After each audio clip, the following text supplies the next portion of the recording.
Welcome back to another episode of the Salty Nerd Podcast. I am your host, the Salty Nerd.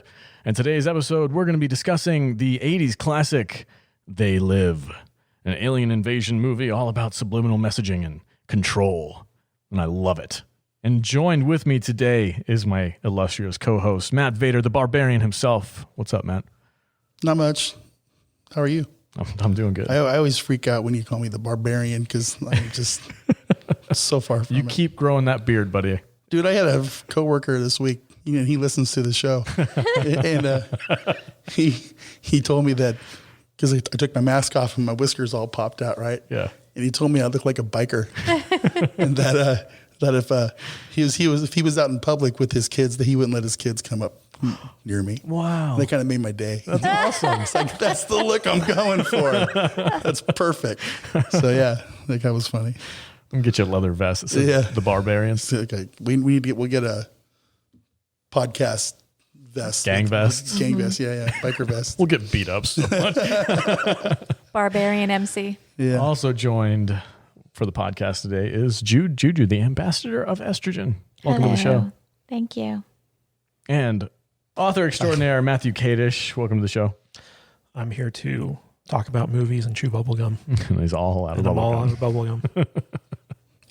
That's right. We're talking. Oh, before we get started, though, I want to remind everybody that you guys can support the podcast. Go to saltynerdclub.com. That takes you to our Patreon page where we have a myriad of tiers that you can choose from.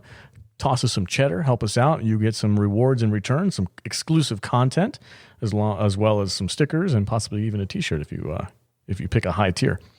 So go to saltynerdclub.com and help support this podcast so we can talk about movies full time. That would be much appreciated. We have a goal of, what's our goal, Kadish? 1,000 subscribers. 1,000 subscribers. So help spread the word about this. You can do it. You can help us. We senor. saltynerdclub.com. Thanks, guys. All right, let's talk about movies. They Live. Who picked this movie? Jude. Yeah. Tell us why you picked this movie. Because I love it. Because you love it. What do you love about it? Oh, God. Where do I start? Rowdy. I have no context for what that means. Oh. The only thing I know him from is this movie. So far too young. So can somebody enlighten me? He was like Hulk Hogan's arch nemesis in the WWF. Really? Yeah, he was a very popular Which is what they called wrestling before it was called WWE. Yeah. Yeah. Back in the 80s, he was like the big heel of, he was like the Triple H of the 1980s WWF. Wow, I do not see that. And okay. Yeah, so he was a very popular wrestler at the time. And in fact, John Carpenter was at WrestleMania 3, and that's when he met Roddy. And he liked the guy, and he was like, you know what, I want to put him in my new movie. It worked well. I like that son of a gun. if you're a wrestling fan, you know who Roddy Piper is. Yeah. He's like classic. Why is he called that? Is there because his whole thing was he was like his character in WWF was this Scottish guy. He'd wear a kilt. Really? Yeah, and he was just like this rebellious Scotsman who was just loudmouth. His whole thing was he was just crazy. Yeah. He was never a big dude compared to the other guys. That's what I was going to say. He's pretty small stature. He was never cut. He never had that physique. Yeah. He was just crazy. But he was really good on the mic. Yeah, he had really good mic skills. So Yeah, sure. he ad-libbed a lot of his lines in this movie, especially the bubblegum line that was just straight from him. That's fantastic. Which we would not have gotten if Kurt Russell had been in this role. Is this another possible Kurt Russell role? Yes. Yeah, so originally Carpenter wrote this for Kurt Russell, but he had just done like 4 movies with Kurt as his leading man. He's like, I don't want to get stuck with Kurt Russell for the rest of my life. So he was like, he actually went out to like Tom Cruise and like, I cannot see Johnny Tom Cruise in this Johnny movie. Depp and oh my God, definitely not Johnny Depp. like a bunch of famous actors at the time that he was considering offering the role to, and eventually he was like, "Oh, I'm just going to offer it to this wrestler." I think it worked perfectly, honestly, and it's good to know that he had some talent with the mic because, like, usually when you take a wrestler from the ring and put him in a movie, it doesn't usually go that well. Does not translate well. Well, this was the first movie to ever cast a professional wrestler in the leading role. Like Roddy Piper opened the door for Jesse Ventura and The Rock and Hulk Hogan and all these wrestlers who, in fact, he had to quit the WWF to do the movie because Vince McMahon didn't want him to do it. So he was like, F you, Vince McMahon. He went and did the movie, and the movie premiered at like number 1 at the box office. And so he came back to the WWF twice as popular as he was before he left. Nice. Yeah. So he was like, F you, Vince McMahon.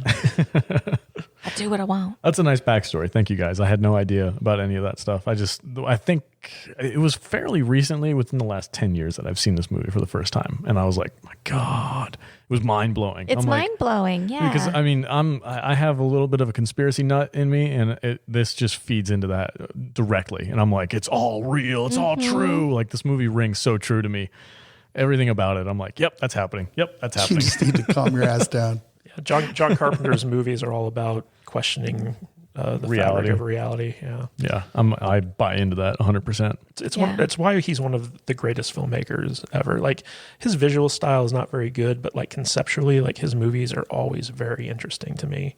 And I think that he's one of the most underrated. Like, he's very much ahead of his time, because he'll make movies that are just like, they fail at the box office, but then like years later, like, everyone has seen them, everyone loves them, everyone talks about them. Like Escape from New York, you know, which has become even more relevant, you know, nowadays, where everyone's like, just wall off Seattle, just do it. Just wall it off. Escape from Seattle. Yeah, Escape from Seattle. Just a bunch of leftist nut jobs. The Thing, Big Trouble in Little China, like all these movies. And I think that They Live was like the last movie that he made before like his career started to kind of take a nosedive, in terms of like his movies just not performing very well. So unfortunately, but it was funny because, as you'd mentioned, Roddy Piper, the most famous line from this film is, "I'm here to kick ass and chew bubblegum, and I'm all out of bubblegum." Yeah. And like, he had written that down in a notebook for stuff to say in the ring. and he just decided to use it for, you know, for this movie. And John Carpenter was like, yeah, okay. like he had another great line where he says, like, life's a bitch and she's in heat. Yep. You know? Yeah. Mama don't like tattletales. Yeah, Mama don't like tattletales. It's such a great movie. I'll jump right into it. But like, besides the whole like conspiracy theory thing that I kind of jump on board with, and seeing like, did we set the stage yet? No, we didn't. Jude, why don't you set the stage? Okay. What's this movie all about? It's about aliens. So it's about this down on his luck drifter, transient guy, comes upon this shanty town, which there's a church in this shanty town, which draws his attention. He goes to kind of find out what's going on in there. And it turns out it's kind of like a front for something that's... It's rebellion. Yeah, it's a rebellion, but... Against what? A rebellion against what? Exactly. Yeah. So he comes upon this this box that's full of sunglasses. He takes them.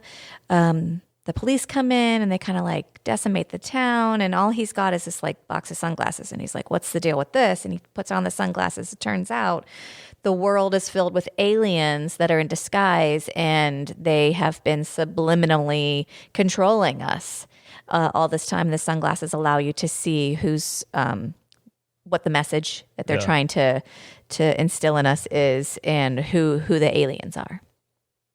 And that's it. And he's trying to... Takes it upon himself to stop it. Yeah, he's trying to save the world. I don't know how many times I'm going to say it during this podcast, but God damn it, does everything in this movie not ring true to me? Yeah. I mean, honestly, and with the subliminal messaging, which is a thing that historically...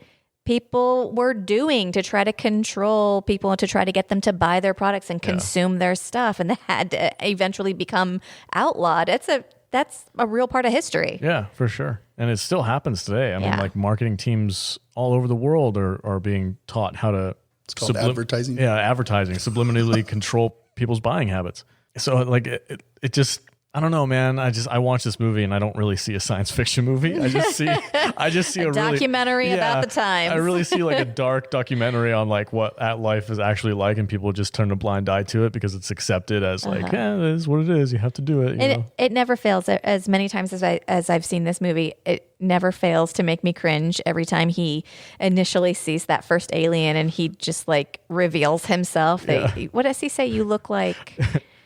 Somebody put you in a blender or something like that. Something like that. You look all right. You real fucking ugly. Yeah. Every single time that happens, I'm like, you idiot. Now they know. The lines, I mean, if he ad-libs most I of the got stuff. one that can see. Yeah, Yeah. it's fantastic, man. The lines in this movie, the one-liners that he uses, the dialogue, and his like love-hate relationship with the guy he meets at the construction site. It's That fight. Yeah, the bro. Yeah, oh my God, the fight. Put on the glasses. Frank. What's his name? Frank. Frank. Played by Keith David. Yeah. What a great role, too. Like, when I think of that actor, I always think of Chronicles of Riddick. He was the priest from the Riddick Chronicles. That's right. Seen That's him where I before. think of him. But when I see him in this, it's like it doesn't register that it's the same person. He's such a different character. In Yeah. the Well, movie. Carpenter had just worked with him on The Thing, and he wanted to work with him again. So he wrote the role of Frank specifically for Keith David, because he knew that like he wanted him to be the sidekick, but not your typical sidekick. Yeah. And so he knew Keith David could bring something to that role that was more interesting than what he was normally cast for. So I do love him in this, but my favorite role that he's ever played is in Something About Mary. Get the Franks or the beans? How'd you get the beans above the How'd you Frank? get the beans above the Frank? Yeah. Vader, why don't you tell us, what do you think about this movie? I don't know. This movie didn't really do much for me. It was because Jude picked it, and I don't like any movies that Jude picks. Apparently. So. you're going to hate next That's one. accurate. August is going to be rough for you. But No, it's all August good. There were parts of this movie I really liked, and parts of this movie that I just couldn't stand. like what? So, the fight scene was incredible. Okay. It's like All right. the best fight scene of any movie ever made ever. It's like 12 minutes long or something stupid. It's like watching shit out of each other. It's like 5 minutes, 20 seconds. Yeah, it's like watching a match right out of the WWE without the ring. Took 90 So- days to film. Not kidding. Oh, I'm like, what was? Got me for a second. It was fantastic. You. And the scene at the end after the fight's over, where they're walking down the street and they are just Haggard. destroyed. Face is all puffy. Like it looked like he was legit, like beat up. It was like the makeup, but you did great. I want to say that And- fight scene looks legit. Like, usually when you have like these low budget cheesy sci-fi movies and there's a fight scene, they look awful. Like So- obviously they're missing punches, but these guys, Piper was obviously doing his skills from the wrestling ring. Yeah. With his, with the suplexes. People don't fight giving each other suplexes and stuff like that. It's dumb. But it was fun. It was Yeah. cool. I really liked that fight scene. And it's like it kept on going. Yeah. Oh, well, nope, still going. Put on the Goddamn glasses. Yeah. It was funny, and I really enjoyed that part. And he just, the whole point is that he just wants to save his friend. yeah, Yeah. that's the tragedy of it, right? But at the same time, while I enjoyed that, I didn't like the scene where the lady pushed him out the window. I thought that was kind of dumb. I just didn't like that character, the lady. Oh yeah. She seemed really weird, but I guess she was supposed to look like that or whatever. But she was very plastic to me. It's just like It's just her face. Yeah, I think the it is. actress's Yeah, I eyes. just something about her I don't like. But once they went down the manhole, once they used the watch and got underground, I was done. That movie, it just turned into like really bad, low budget nonsense. It's like where they're doing all this stuff underneath the street level or wherever, and they have the banquet going on and the 1976 command center and the little space teleporter thing. It's just stupid. I just couldn't stand it. I've one of the things I'm learning by doing this podcast is I'm learning that I do not like low budget movies. I do not like low budget movies. It needs to look good for me to want to watch this movie. I don't care if I ever see this movie again. And I probably hadn't seen this movie for 20 years. Really? Yeah. And it's just, I don't know. I don't care about a whole lot about the whole subliminal messaging scenes or anything like that. I just don't know if this movie's aged well in my head. And I appreciate anybody that loves this movie. It's completely cool with me. I understand. I get it. But I don't know. It's just not for me. Can we go back to that fight scene? Yes. Sure. So one of the most iconic scenes in this film is this 5 minute, 20-second long fight scene. He knows how long it is. Yeah. And it was funny. We were watching it. Jude's like, has anyone ever timed this scene to see how long it lasts? I was like, oh yeah. But so originally when they were rehearsing for the movie, the fight was only going to be about 20 seconds of screen time. And John Carpenter had Keith David and Roddy Piper go in the back of his production office's lot. And he's like, okay, guys, figure out what the fight scene is going to be. And so he just left it to the actors. Yeah. Nice. And so like as Roddy Piper and Keith David started like rehearsing the scene, they just kept making it longer and longer. And eventually like, it becomes like what it was. And they presented it to John Carpenter and he was like, it's kind of long, isn't it? And they're like, well, yeah. And he's like, okay. And so and plus just the way it's shot, it's shot in very long takes. It's shot with wide angle lenses. It's the choreography is very good because like it really does look like they're beating the crap out of each other. And there's that one scene where Keith David is on top of Roddy. He's just kneeing him in the balls, like over and over again. And it's so funny because like as soon as you think it's over, like Keith David will offer his hand to help Roddy Piper, and as soon as he takes his hand, he like just punches him in the face, or kicks him in the nuts or something. And so like it has these like false stops constantly throughout it, and I think when they were rehearsing it, Keith David was like, "Hey, maybe you should do a suplex on me," and Roddy Piper's like, "Okay, what type of suplex do you want me to do?" And he's like, there's more than one way. And so like they were doing like all this crazy stuff, and it is the most famous scene from this film, probably. Oh, yeah. I think that a lot of that has to do with the South Park spoof that they did. Yes. Or it was like Tim A and the crippled boy. Timmy and Jimmy. Yeah, Timmy and Jimmy. Basically like shot for shot, like they recreated that scene on South Park for a good 5 minutes and 20 seconds. And it's just beautiful. I remember the first time I watched that, I was like, "Wow, this is a long fight scene." Back in the 90s when I was getting into John Carpenter, and I didn't like it at first. I was kind of with the movie or the fight scene. Both. Okay. I was with Vader on this, where like I was like, this isn't really my type of movie. But over the years, as I've come to kind of study John Carpenter and come to appreciate his body of work, like this movie, it ages very well, I think, because like a lot of the elements that it was set out to explore, like don't go away. And, this movie, it was inspired by a short story called 8 o'clock in the morning, which eventually got translated into a comic book called Nada. And throughout the movie, no one ever calls the Roddy Piper character by his name. So like he has no name in the movie. But in the credits, he's called Nada, which basically is, I think, Spanish for nothing. Yeah. And in the comics, wasn't his name John Nada, though? I think it was Greg Nada, but in the movie, it was John Nada. Oh, okay.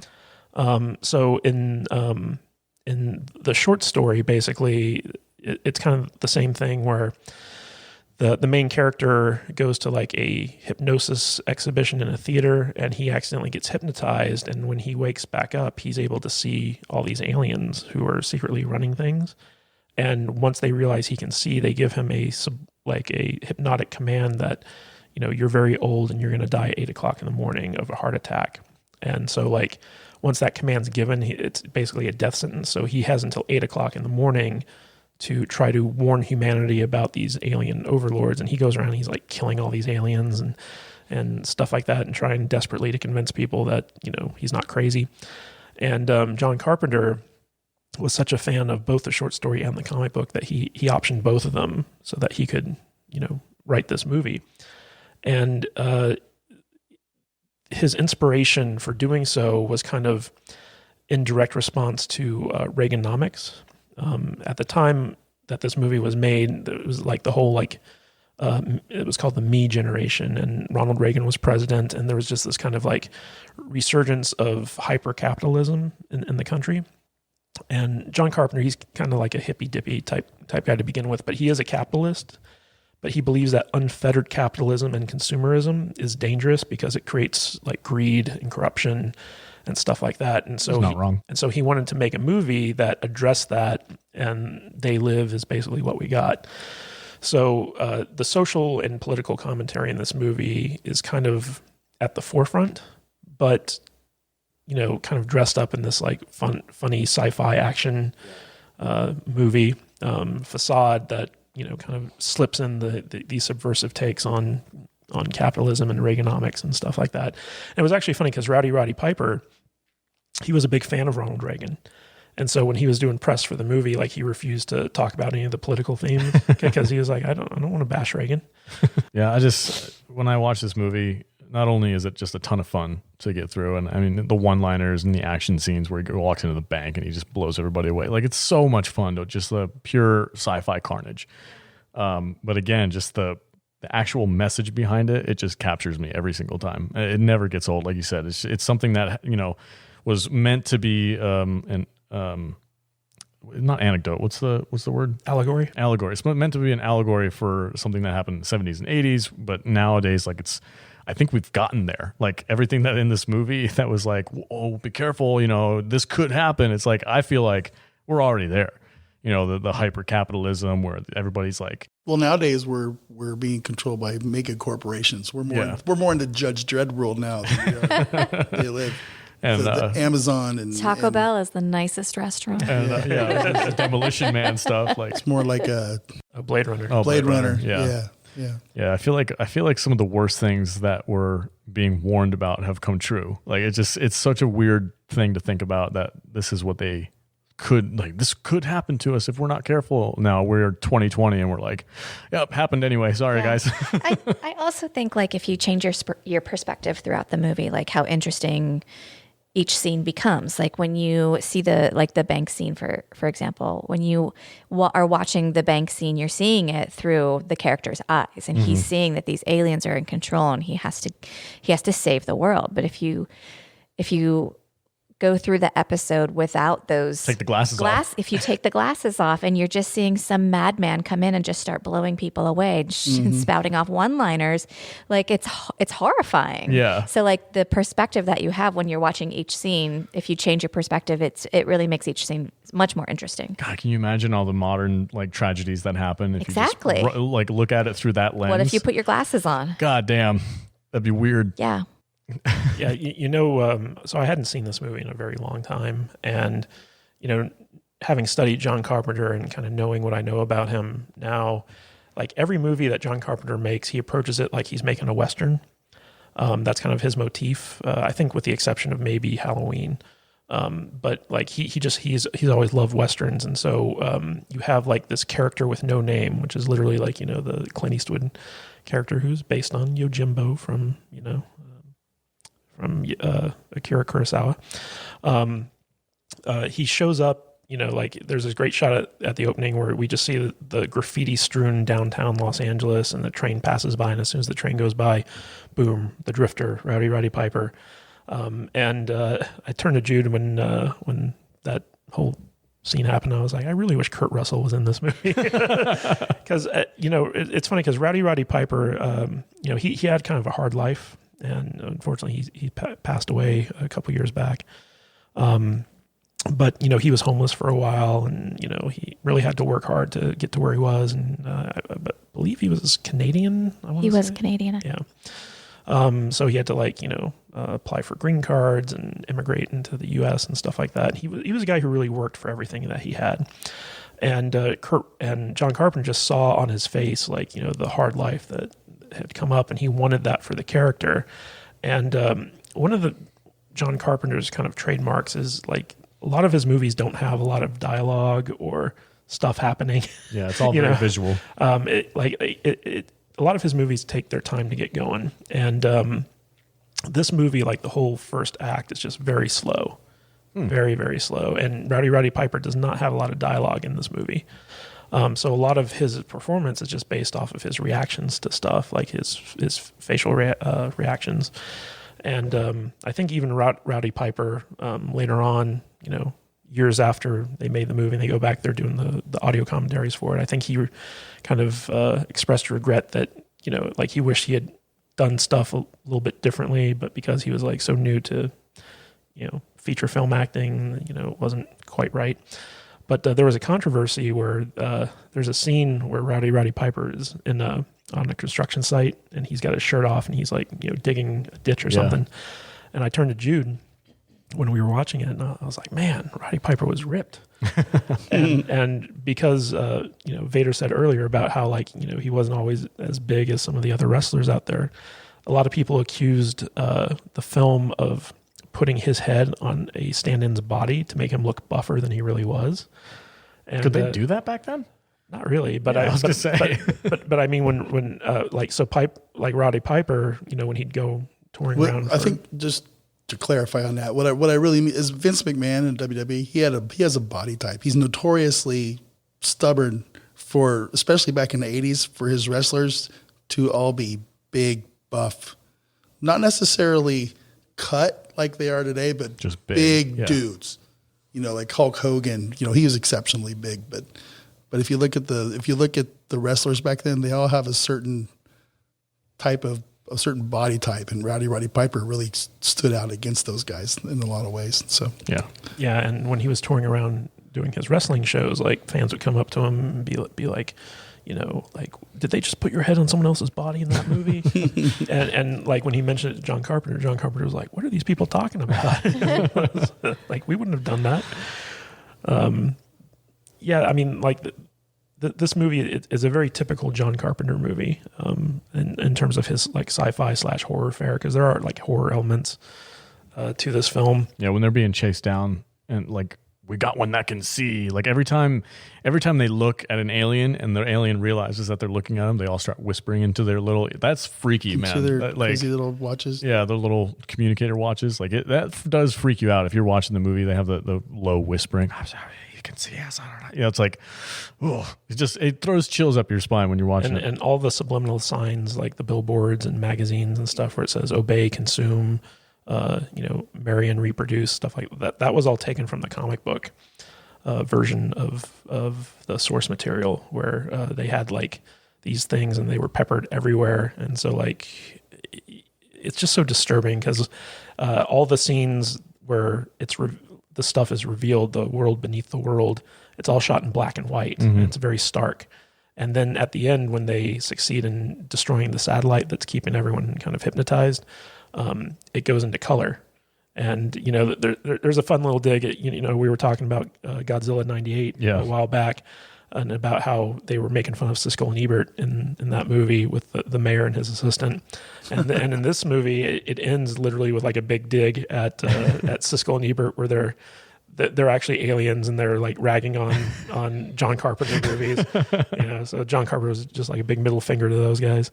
The movie ended with a big middle finger, right? Wasn't Rowdy was flipping off the helicopter as he died at the end? Yeah. It actually ends with a woman having sex. Oh, with yeah, aliens. that's right. Oh, there's boobs in this movie. I forgot about like the last 2 seconds. Yeah. Hey. I'm like, all right, they got an extra star. But Roddy Piper's character only kills one actual human being in the movie, and it was the girl. The girl. Yeah. And it was funny because like he saves all the other humans, like even the cops. So when the cop was actually human, he was like, "Get out of here!" Just tells him to run away. Yeah.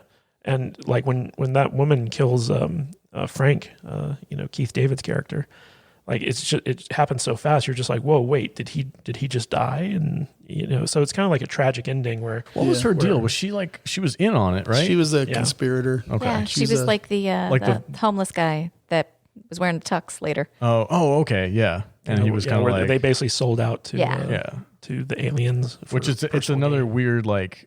There's people out there that are like, in the real world context of this movie, like there's people out there who are like, no, just sell, who cares? Yeah. It's better for everybody. Status There would quo. be people like Just that. go along. Just go along with it. I mean, what are we going to do? Yeah. It was funny. John Carpenter actually had a conversation with a studio executive at the time who, had read the script and he was like, I don't get what the big deal is. We all sell out every day. Yeah. And that's a line in the movie. And John Carpenter was like, that's the problem. And so he took that line and actually put it in the movie. Yeah.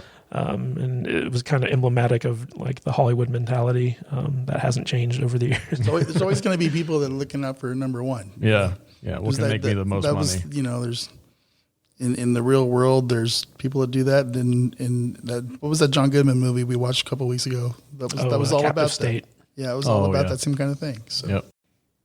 If you can't beat them, join them. Yep.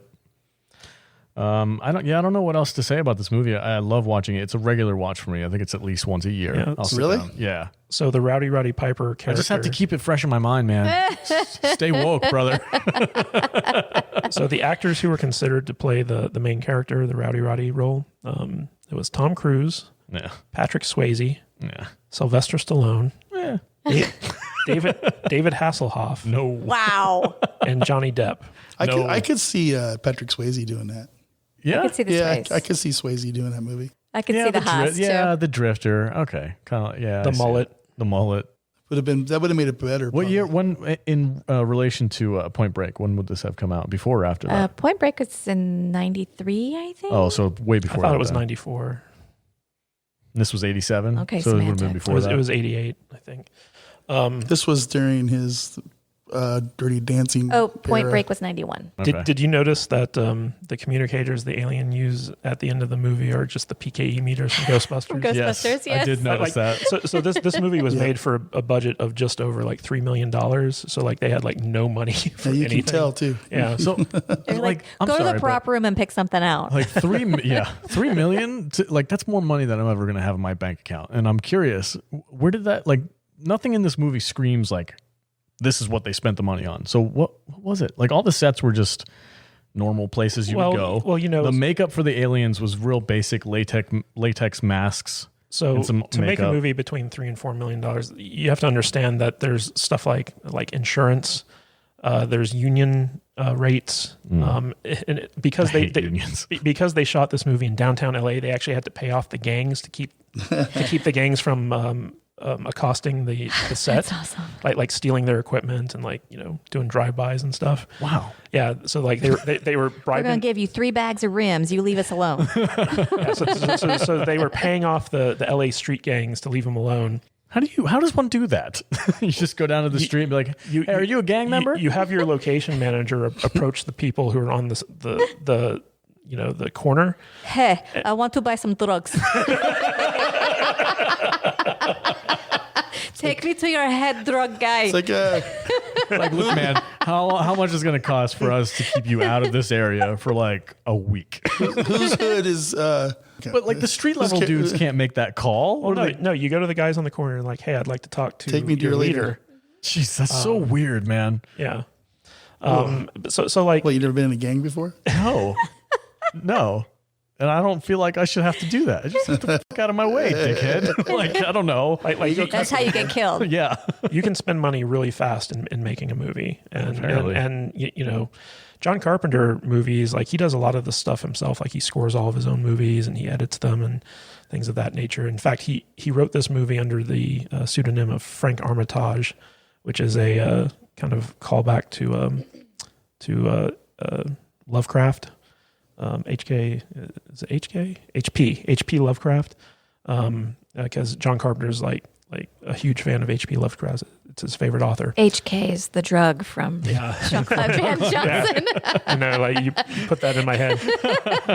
Subliminal messaging. I don't know if $3 million would cover a catering budget these days. Yeah, That's crazy to me. I mean, you can still make movies for like, you know, under $1 million. Well, they made Bad Taste for 200,000. Well, they made it for 26,000 actually, and then the New Zealand people gave them an extra 200,000 to finish He it. used it on dynamite. Yeah, they used it in one scene. It was the house blowing up scene. But View our other show that we just recorded this week if you want to know what Yeah, we that's gotta all stop about. doing that. Call back. like when I was in Hollywood and trying to get my movie made, they made it clear that you either make a movie for $3 million or less or $30 million or more. There is no in between there, because in between $3 million and $30 million, it becomes like a losing proposition in terms of like the money that a movie can make back, because you have to put in marketing and distribution costs and stuff like that. And so like anything over 30 million, you're guaranteed to, you know, kind of turn a profit, and anything under 3 million, you're guaranteed to turn a profit. But anything in between those two, it becomes more of a risky kind of proposition. Interesting. Yeah. $3 million. I'm like, man, for $3 million, I could record some cool stuff. But I guess when you put all of it together and you kind of, Your TikTok would be lit. dude, right? Look at the production quality on this TikTok. Stuff exploding behind you. I'm just a guy who likes to throw axes 60-second movies. explode houses. It's all subliminal, man. TikTok Yeah. steals your information on your phone. Controls Marry and reproduce. Marry, reproduce. Yeah. They're using it quick because it's going to go away pretty The soon. film was shot over 6 weeks, and it made $13 million at the box office. $10 million profit. Yeah. It was number That fight scene was 5 weeks long. it premiered at number 1, and it was in the top 10 of the box office for 2 weeks. Why do you think this movie is so popular? Is it because people acknowledge that like this stuff happens and it's just kind of like tickles that fancy of Probably. like, ooh, oh yeah, I like that movie? Because people like me who are all into it. Like, I guess, is that something that would make people want to go to the theater? Because I don't know. I don't remember watching this movie. At Yeah, the I theater. definitely didn't. And Yeah. I'm not sure if a new movie came out like this, if I would see it in the theaters. I don't know. It'd be kind of a... I would like to see a remake done of this, I think. Ooh, shut up. Well, oddly enough, it's in the works. Is it really? And it's being helmed by Matt Reeves, who's currently working on the new Batman movie. I mean, Okay. I know a lot of people are like, don't touch my cult classic movies, but Yeah. I feel like this one could benefit from a modern retelling. Yeah, I they really do. signed Matt Reeves in 2011, I think, to work on this, and it's been kind of in development for a while now. But I think like he's busy with the Batman movies at Yeah. the moment. Wow. A They Live remake with Matt Reeves. Matt Reeves is a good choice. With the proper budget and proper special effects, yeah, I think it'd be way better. With The Rock, Sure. Channing Tatum's attached. it's an action reimagining of They Live. How are you going to get, or I don't know, how are you going to redo those one-liners They though? could just get another wrestler. Like The Rock, he's talking, yeah. No, The Rock He's is too high profile He's, now. he's, John he's Cena. Hollywood now. Gonna get John Cena? Cena would be okay. Yeah. He's got some Really? comedy chops Yeah, still. Cena would be all right. He's great in the comedy movies that he does. His action movies are hit or miss, but the comedy ones Yeah. are pretty funny. What That's was it. what was They that one live redone With John Cena. What was that one that we went to see? Trainwreck. Cock blockers. Yeah, Scott Oh, Blockers. cock blockers. I love that one. he plays the overprotective daddy. Yeah. That was funny. The Undertaker. do they just call it blockers? I think they do, yeah. Oh, they had to take the cock out of it? Yeah. They had like Batista. a rooster, and then it said like blockers Yeah. on top of it. That's so funny. People are so sensitive. He was great in Trainwreck too, though. Yeah. He like very subtle like references to the fact that he's gay. How when he first Oh, that's the, saw her, he fell in love with her, but he also thought she was a dude at first from behind. Yeah, he's like from behind. You look like a little boy. And he keeps remember that talking about like I'm gonna go download Grindr. That's what's her name? Amy Schumer, right? Yeah. Amy Schumer's movie Trainwreck. I can't stand her. I can't either, but that I don't even movie- like. I'm mad at you right now because I'm looking at her ugly face in my brain. She's a terrible comedian, her but that one fat movie was pretty fun. Fucking ugly ass Whoa. Damn. face. I can't stand her. Ugh. I don't like her either, Ugh. but Got shivers. all right. Final thoughts on They Live, Jude. Since you picked it, what's your final thoughts on this movie? I think my final thoughts are the same as my opening thoughts. Is that I love this movie. I think it's one of those movies that people forget about. And then when you're reminded of it, you're like, oh, yeah, that movie's awesome. Yeah, That's I it. agree with you. Kadish, final thoughts on this movie? definitely- Pro remake, apparently. I'd be fine with a remake. I mean, they're remaking all the Halloween movies and stuff. I'm all for like a resurgence of John Carpenter films. But like this is one of his kind of like unsung like classics. It's a very solid movie. It stands the test of time. It's very emblematic of his style, and I'm a big fan of John Carpenter. And this is just part of like his, library of classical movies. The themes are relevant over time. The acting and characters are fun. It's one of those movies where like the movie itself, I don't think is all that great, but bits and pieces of the movie are brilliant. And those are the things that people latch on to. And I'd be totally cool with seeing a remake done, because I think the concept of this world underneath our world that's being run by It's even more relevant now than it was aliens, then. yeah, it's interesting, and it'd be fun. It'd be fun to see a big budget Hollywood version of this made. See All right. Trump up there with his latex mask on. They could make a joke like, why'd you color it orange? My final thoughts. I am anti-remake. I'm also anti-remake. I'm anti-remake on most things, though. But I will say this, that if they wanted to make a continuation, because at the end of this movie, it's stated in the movie that this is the whole world is like this. And he's in the U.S., in L.A. I think him blowing up that tower only affected that one city. So what I would even be open to a prequel. Oh, prequel would be but interesting. I hate it when studios they have to mess up, just yeah. remake this is something redo that's it and make already a trilogy out of done it. right. Brought No, to I you wanna- by Kathleen Kennedy. No. I want a continuation of this movie where LA becomes the hub of like a resistance against the aliens, and John Cena is like, just being introduced to it. Like somebody finds him and then the movie Escape from LA is the result of that. boom, there we go. Solved it. He's already got Cena casted in this movie. So the part where John Cena is going to go over here and do this and that. Yeah, who would you cast in the Keith David role? Kurt Russell. Idris Elba. Didn't he die? Oh! In the new version, Elba is a good choice, but I don't know. I'd have to think about that. Kofi Kingston. You guys are all who? Yeah, I don't know who you're talking He's a about. wrestler. You can't cast a white guy in the leading role, though. You just don't do that anymore. Just have it be against the Batman. It wouldn't matter.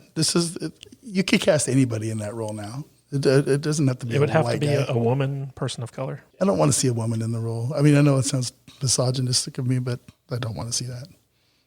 I'm here to whatever. chew bubblegum and Yeah. kick ass. And I'm all out of bubblegum. Yeah. Yeah.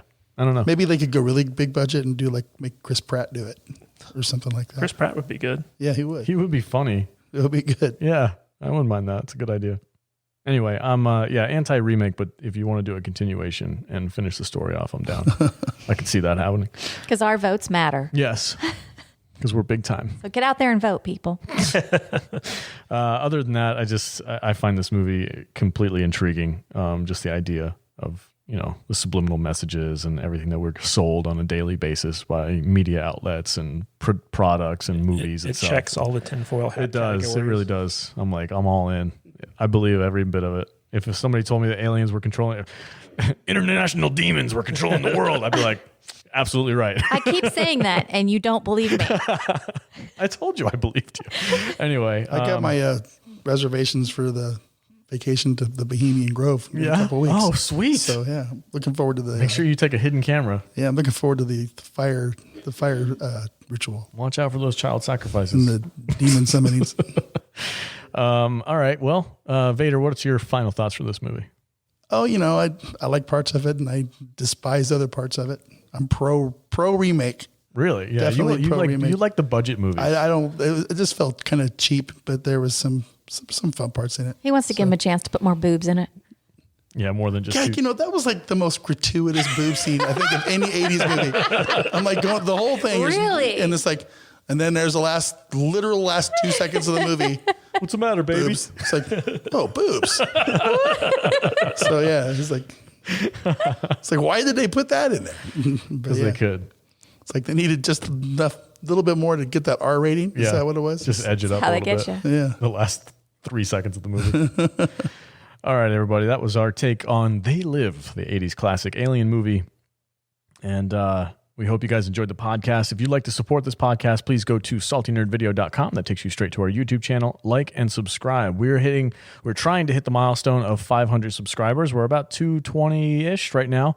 When we get to 500, we will do a live stream and a giveaway for all of our new followers. So hit us up on YouTube, like and comment on the videos. We have all of our content there, and it's also cut up into nice digestible segments, about 30 minutes apiece, where you can listen to one particular movie that you'd like to hear about, as opposed to listening to a full 2-hour podcast. Hit us up there. We'd really appreciate the support. And We always fire back when you comment. yes, we will always comment back, or at least like or something. If you want to say something to us, let us know. If you want to hear about a particular movie, give us some suggestions. Hit us up there, and we'd really appreciate the support. And we love listener questions also. Oh yeah, we have to build up a repertoire of like listener questions, and then we do exclusive podcasts about those, and we do Patreon content as well. You can go to saltynerdclub.com if you'd like to support and become a patron. We have exclusive episodes just for those people. Let's go around the table real quick. Matthew Vader, where can they find you on the socials? At Matt Vader 74 on Twitch, playing some games over there. Right on. On the cusp of hitting affiliate. You're like Yay. 2 away now, right? 2 or 3. 2 or 3. Awesome, And, dude. Get it. And Twitter, Instagram, YouTube, whatever. It's all there. So Juju, where can they find you? At I am Juju on the socials. Right on. Matthew Kadish. At Matthew Kadish, Kadish, on Twitter. And if you want to check out my books, you can go to kadishbooks.com, take you right to my Amazon page, and just released a new book. So Right on. you can check it out. Check it out. Support a independent author. And I am the Salty Nerd, your host. You can find me at Twitter at salty_nerd. I am there talking about movies mostly and conspiracy theories. And you can or also... you're just trying to annoy people. Or I'm just trying to annoy people with my It's endless, mostly Careful, just he'll annoying troll you. Yeah. with my endless hot takes on the Goonies and terrible kids movies. I hate YouTube. Sorry. Anti-establishment.